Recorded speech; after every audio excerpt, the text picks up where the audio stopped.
கிறிஸ்து இயேசுவிலே பிரியமான சகோதர சகோதரிகளே, பாஸ்கா காலத்தினுடைய 4வது ஞாயிற்றுக்கிழமையிலே ஒவ்வொரு வருடமும் பாஸ்காவினுடைய 4வது ஞாயிற்றுக்கிழமையிலே நாங்கள் நல்லாயன் ஞாயிறு தினமாக கொண்டாடுவது வழக்கம். அதே போல இந்த திருவழிபாட்டு ஆண்டிலே பாஸ்கா காலத்தினுடைய 4வது ஞாயிற்றுக்கிழமையாக இன்று நல்லாயன் ஞாயிறு தினத்தை நாங்கள் கொண்டாடுகின்றோம். அதாவது ஆண்டவர் இயேசு கிறிஸ்து நானே நல்ல ஆயன் நானே என்று கூறி எங்களுடைய தாயாம் திருச்சபையை எவ்வாறு வழிநடத்துகின்றாரோ நாங்கள் ஒவ்வொருவரும் ஆயர்களாக இருக்கின்றோம். எப்படியாக நாங்கள் ஒவ்வொருவருக்கும் ஒவ்வொரு பொறுப்புகள் பணிகள் கொடுக்கப்பட்டிருக்கின்றன. அது வெறுமனே குருக்கள் துறவிகள் மட்டுமல்ல, மாறாக ஒவ்வொருவரும் நல்ல ஆயனாக இருக்கின்றோம். குடும்பத்தை பார்க்கின்ற பொழுது குடும்பத்திலே கணவன் ஒரு நல்லாயனாக இருக்க முடியும், மனைவி ஒரு நல்லாயனாக இருக்க முடியும், பிள்ளைகள் ஒரு நல்லாயனாக இருக்க முடியும். பாடசாலை சமூகத்தை பார்க்கின்ற பொழுது அதிபரிலிருந்து ஆசிரியர்களிலிருந்து மாணவ மாணவிகள் ஒவ்வொருவரும் நாங்கள் நல்லாயனுக்குரிய பண்புகளை கொண்டு வாழ வேண்டும் என்று சொல்லி ஆண்டவர் இயேசு கிறிஸ்து அவர் ஒரு நல்லாயனாக இருந்து எங்களுடைய திருச்சபையை வழிநடத்துவதை நாங்கள் பார்க்கின்றோம். எங்களுடைய திருச்சபையிலே ஒவ்வொரு 25 ஆண்டுகளுக்கு ஒரு முறை நாங்கள் ஜூபிலி ஆண்டினை கொண்டாடுவோம். எங்களுக்கு தெரியும், கடந்த வருடம் எங்களுடைய 2025ஆம் ஆண்டு ஜூபிலி ஆண்டினை நாங்கள் திருச்சபையிலே கொண்டாடினோம். இப்படியாக ஜூபிலி ஆண்டினை கொண்டாடுகின்ற பொழுது அந்த வருடம் ஆலயத்திலே ஒவ்வொரு எல்லா ஆலயத்திலும் உள்ள அந்த மறைமாட்டத்திலே தெரிவு செய்யப்பட்ட ஆலயங்களே ஒரு ஜூபிலிக்கான ஒரு கதவு திறக்கப்படுவது வழக்கம். அடுத்த ஜூபிலி ஆண்டு வரும் 2050ஆம் ஆண்டு. இப்படியாக 2000 ஆண்டு அளவிலே ஜூபிலி திருச்சபையிலே கொண்டாடப்பட்டது. அந்த நாட்களிலே வாழ்ந்த திருத்தந்தை ஜோன் பவுல் ரோமைபுரியிலே பேதுரு ஆலயத்திலே அவர் ஆலயத்தை திறக்கின்றார். 3 முறை அந்த கதவை தட்டி அதனை திறப்பார். இப்படியாக அவர் திறந்து அந்த தரையை முத்தமிட்டு வணங்குகின்றார். இதனை பார்த்து கொண்டிருக்கக்கூடிய ஒருவர் நேர்காணலிலே அவரிடம் கேட்கின்றார். நேர்காணலிலே, திருத்தந்தை அவர்களே, இந்த ஜூபிலி ஆண்டின் போது திறக்கப்பட்ட இந்த நுழைவாயில் இந்த கதவின் முன்பாக ஏன் அதனை முத்தமிட்டு வணங்கினீர்கள்? அப்பொழுது அவர் கூறுவார், நான் ஒரு பாவியாக இருக்கின்றேன், என்னுடைய பாவங்கள் கழுவப்பட வேண்டும் என்று சொல்லி என்னுடைய பாவங்களை முற்றுமுழுவதாக கழுவி அந்த கதவினூடாக நான் செல்வதற்கு ஆசைப்படுகின்றேன். இப்படியாக அவர் கூறுவார். பாந்தவர்களே, இப்படியாக அந்த ரோமை நகரிலே அந்த கதவு திறக்கப்படுகின்ற பொழுது பல கோடி மக்கள் தன்னுடைய பாவங்களை ஒப்பு கொடுத்து அந்த வாயில் வழியாக செல்வது வழக்கம். அந்த வாயிலே எழுதப்படி இருக்கும், நானே வாயில். இப்படியாக எழுதப்படி இருக்கும். ஆம், இயேசுவிலே அன்பானவர்களே, இது நாங்கள் கொண்டாடி கொண்டிருக்கின்ற இந்த நல்லாயன் ஞாயிறுடைய கருப்பொருளாக இருப்பதும் நானே நல்ல ஆயன், நானே ஆயன் என்று ஆண்டவர் இயேசு கிறிஸ்து எங்கள் ஒவ்வொருவரையும் பார்த்து கூறுகின்றார். ஆகவே இந்த நானே ஆயன் என்பதை விவிலிய கண்ணோட்டத்திலே நாங்கள் பார்க்கின்ற பொழுது அதனுடைய 4 குணாதிசயங்களை நாங்கள் பார்க்க முடியும். அதில் முதலாவது இந்த வாயில் நுழைவதற்கு பயன்படுகின்றது, 2வது சந்திப்பதற்கு பயன்படுகின்றது, 3வது பாதுகாப்பிற்கு பயன்படுத்தப்படுகின்றது, 4வது முடிவுகளை எடுப்பதற்கு பயன்படுகின்றது. இந்த 4 குணாதிசயங்களையும் உங்களோடு பகிர்ந்து கொள்ளலாம் நினைக்கின்றேன். முதலாவது நுழைவதற்கு. ஒரு நுழைவாயிலை நாங்கள் பார்க்கின்ற பொழுது அதனுடைய நோக்கம் அதில் நுழைவதற்கு. நாங்கள் பார்க்கணும், சில அரண்மனைகளை பார்க்கின்ற பொழுது சுற்றிலுமாக பெரிய மதில்கள் போடப்படி இருக்கும், யாருமே உள்ளே செல்ல முடியாது.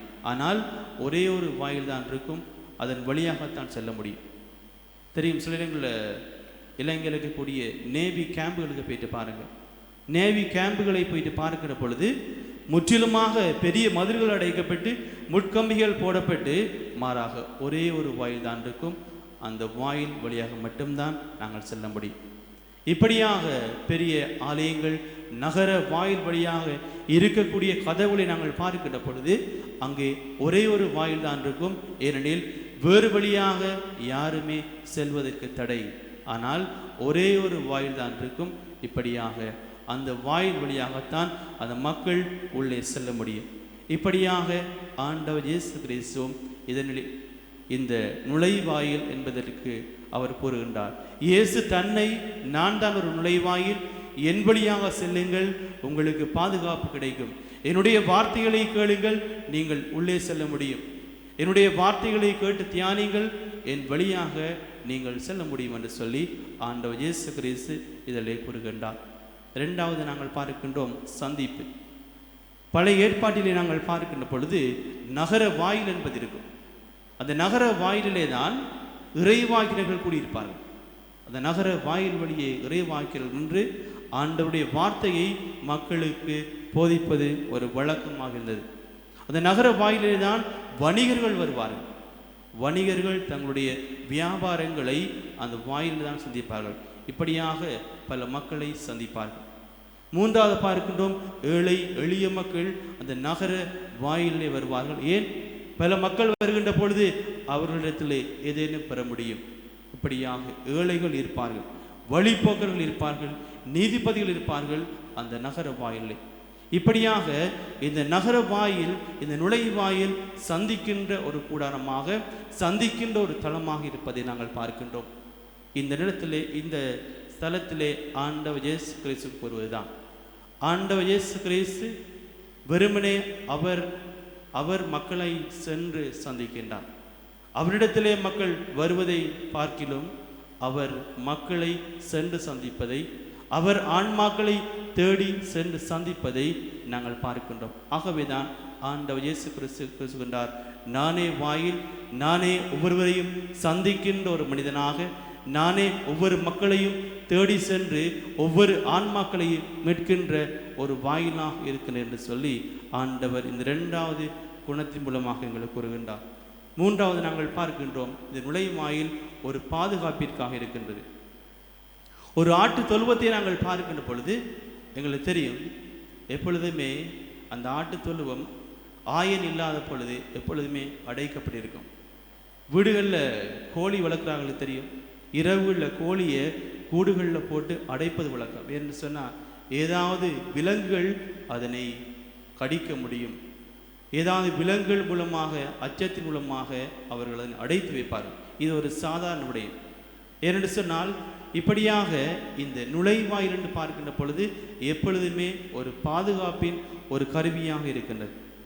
அந்த எங்களுடைய வீடுகளாக இருந்தாலும் சரி, நாங்கள் வேலை செய்கின்ற தலங்களாக இருந்தாலும் சரி, எப்பொழுதுமே வாயில் என்பது இருக்கும். அது எப்பயுமே ஒரு பாதுகாப்பின் கருதி நாங்கள் வாயிலை மிகவுமே பலமாக போடுவது வழக்கம். அந்த வாயில் வழியாக வேறு வழியாக வருபவர்கள் ஆண்டவர் இயேசு கிறிஸ்து சொல்லுகின்றார், அவர்கள் நிச்சயமாக ஒரு திருடராக இருக்க முடியும் அல்லது ஒரு கொள்ளையராக இருக்க முடியும். ஆகவேதான் இந்த நுழைவாயில் எப்பொழுதுமே ஒரு பாதுகாப்பின் கூடமாக இருக்கின்றது. ஆண்டவர் இயேசு கிறிஸ்து நானே ஒரு வாயில் என்று கூறி ஒரு பாதுகாப்பின் ஒரு மனிதனாக, எங்களுடைய வாழ்விலே ஒரு அடைக்கலமும் அரண்மனையும் கோட்டையுமாக இருக்கின்ற ஆண்டவர் இயேசு கிறிஸ்து இந்த நானே வாயில் என்று கூறுவதற்கான காரணம் அதுதான். ஆண்டவர் இயேசு கிறிஸ்துவே எங்களுடைய வாழ்வினுடைய தொடக்கமும் முடிவுமாக, எங்களுடைய வாழ்வினுடைய பாதுகாப்பாக எப்பொழுதுமே எங்களை கண்காணிக்கின்ற ஒருவராக இருக்கின்றார் ஆண்டவர் இயேசு கிறிஸ்து. ஆகவேதான் இந்த நானே வாயில் ஒரு பாதுகாப்பின் ஒரு கட்டமாக இருப்பதை நாங்கள் பார்க்கின்றோம். இறுதியாக நான்காவது குணாதிசயம் தான் இந்த நுழைவாயில் என்பது ஒரு முடிவுகளை எடுப்பதற்கு பயன்படுகின்ற ஒரு வாயிலாக இருக்கின்றது. நிலை வாழ்வை இழந்த இளைஞன் ஆண்டவர் இயேசு கிறிஸ்துவிடத்தில் வருகின்றான். ஆண்டவர் இயேசு கிறிஸ்து அவனை பார்த்து கூறுகின்றார், உன்னுடைய இருக்கிற எல்லா சொத்துக்களையும் விற்று என்னை நோக்கி வருகின்ற பொழுது உனக்கு நிலை வாழ்வு கிடைக்கும். அதிலே முடிவுகள் எடுக்கப்படுகின்றன. நல்லொரு வாழ்வை நோக்கி செல்வதா, தீய ஒரு வாழ்வை நோக்கி செல்கின்றதா? பல ஏற்பாடுகளிலே பார்க்கின்ற பொழுது பல்வேறு மனிதர்கள் அந்த நகரமாயிலே வருகின்றார்கள் ஒரு சில முடிவுகளை எடுப்பதற்காக. தங்களுடைய வாழ்வை எவ்வாறு வாழ வேண்டும், எப்படியான வாழ்வை நான் வாழ வேண்டும். இன்றைய முதலாவது வாசகத்தில் நாங்கள் வாசிக்க கேட்டோம் பேதுருவுடைய உரை. பேதுருவுடைய உரையை கேட்ட சில மக்கள் தங்களுடைய வாழ்விலே உள்ளம் குத்தப்பட்டவர்களாய் மனம் மாறினார்கள். ஆனால் சில பேர் மனம் மாறவில்லை, தடுமாறுகின்றார்கள் தங்களுடைய வாழ்வை எவ்வாறு வாழ்வதென்று. 10 கண்ணீருடைய உண்மையை நாங்கள் பார்க்கின்றோம். 10 கண்ணீருடைய உண்மையிலே 5 தோழியர்கள் நல்லொரு வாழ்வை பெறுகிறார்கள், 5 கண்ணீர்கள் தங்களுடைய வாழ்வை இழந்து நிற்கின்றார்கள். ஆகவேதான் ஆண்டவர் இயேசு கிறிஸ்து கூறுகின்ற இந்த நுழைவாயில் தங்களுடைய வாழ்விலே முடிவெடுக்கின்ற ஒரு வாயிலாக இருப்பது. ஆனால் ஆண்டவர் இயேசு கிறிஸ்து கூறுகின்றார், நல்லொரு முடிவுகளை எடுப்பதற்கும் நல்லொரு வாழ்வை வாழ்வதற்குமான முடிவுகளை எடுப்பதற்குரிய சக்தியாக நான் ஒரு வாயிலாக இருக்கிறேன் என்று சொல்லி ஆண்டவர் கூறுகின்றார். இயேசுவிலே அன்பார்ந்தவர்களே, இப்படியாக இன்றைய 3 வார்த்தைகளும் 3 வாசகங்களும் எங்களை அழைப்பது தான். ஆண்டவர் இயேசு கிறிஸ்து நானே ஒரு வாயில் என்று கூறி எங்களுக்கு ஒரு எவ்வாறு நுழைவது என்று சொல்லியும், சந்திக்கின்ற இடமாக இருக்கின்ற சொல்லியும், பாதுகாப்பின் ஒரு இடமாக இருக்கின்றது என்று சொல்லியும், முடிவெடுக்கின்ற ஒரு இடமாக இருக்கிறது என்று சொல்லி ஆண்டவர் இயேசு கிறிஸ்து நானே வாயில் என்று கூறி இன்றைய வார்த்தை மூலமாக எங்களுக்கு வாழ்வை தருவதை நாங்கள் பார்க்கின்றோம். ஆகவே நாங்கள் தொடர்ந்துமாக இந்த 4 குணாதிசயங்களும் எவ்வாறு பழைய ஏற்பாட்டிலே பேசப்பட்டதோ, எப்படியாக தற்காலத்திலே எங்களுடைய வாழ்வுக்கும் ஆண்டவர் செய்தியை தருகின்றார். ஆகவே நாங்கள் தொடர்ந்துமாக திருப்பலியிலே எப்படியாக நான் ஒரு நல்லாயனாக இருக்க முடியும், எப்படியா ஆண்டவர் இயேசு கிறிஸ்து ஒரு நானே ஆயிரம் என்று கூறியது மட்டுமல்லாமல் தன்னுடைய வாழ்விலே அவர் வாழ்ந்து காட்டியது போல நாங்களும் ஆண்டவர் இயேசு கிறிஸ்துடைய நல்லாயனுக்குரிய பண்புகள் எங்களிடத்திலே சில நேரங்களை இல்லாமல் இருக்கலாம். ஆகவே நாங்கள் நல்லாயனுக்குரிய பண்புகளை ஆண்டவரிடத்திலே வரமாக கேட்டு இந்த திருப்பலியிலே தொடர்ந்துமாக மன்றாடுவோம்.